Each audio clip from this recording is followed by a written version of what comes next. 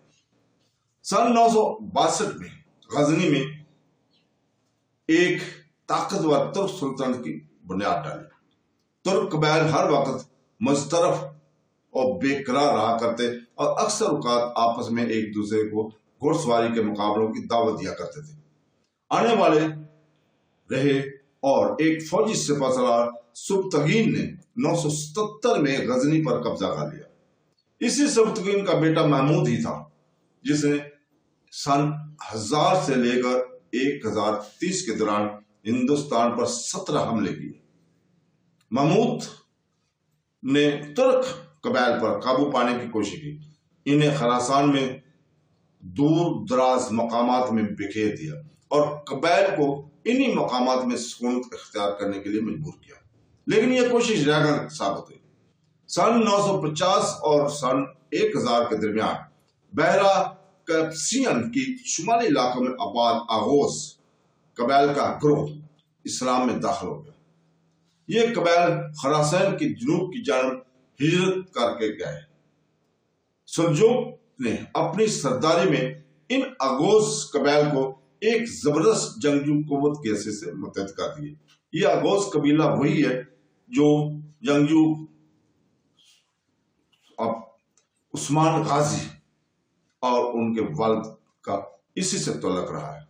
سلجوقی کے بیٹے ارسلان نے غزنی کے محمود سے جنگ چھیڑ دی، جس میں کسی کو بھی فتح حاصل نہ ہو سکی، لیکن 1030 میں محمود کا انتقال ہوا تو حالات کا رخ مکمل طور پر سلجوقیوں کے حق میں ہو گیا۔ سلجوقی جان کی بازی لگا کر لڑنے والے جنگجو تھے۔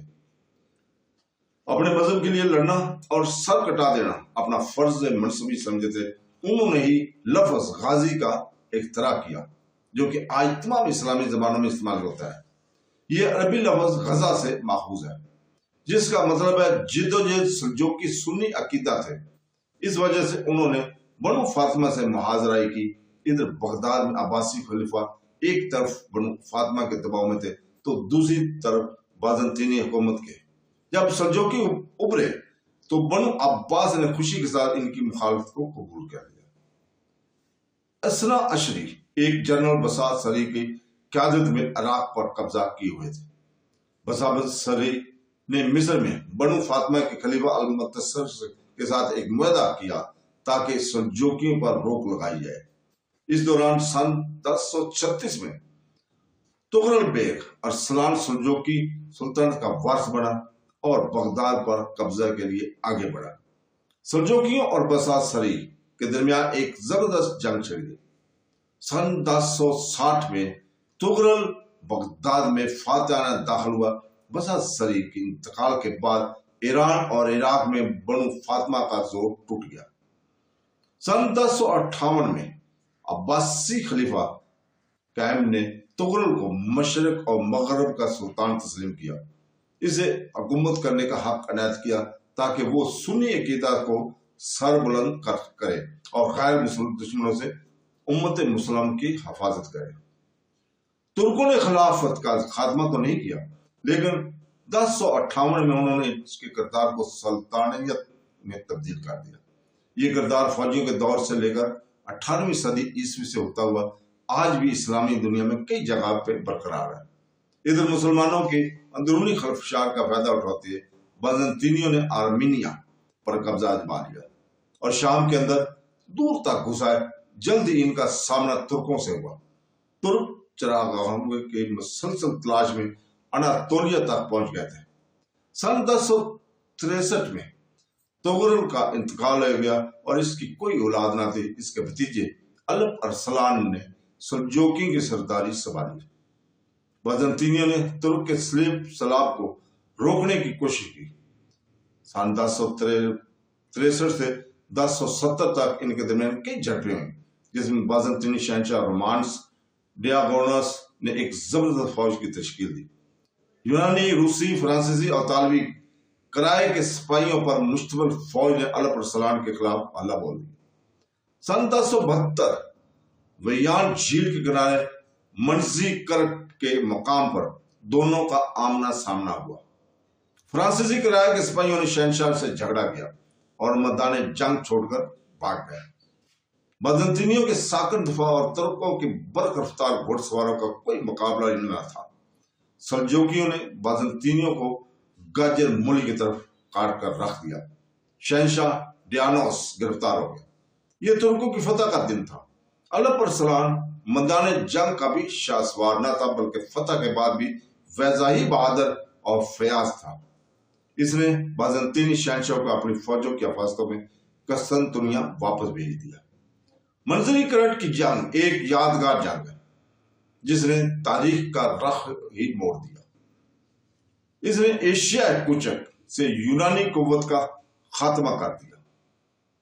تو دوستو، آج ہم یہی اجازت چاہتے ہیں اور کل انشاءاللہ تعالی اس سے آگے بیان کریں گے۔ کل تک کے لیے اجازت، اللہ حافظ۔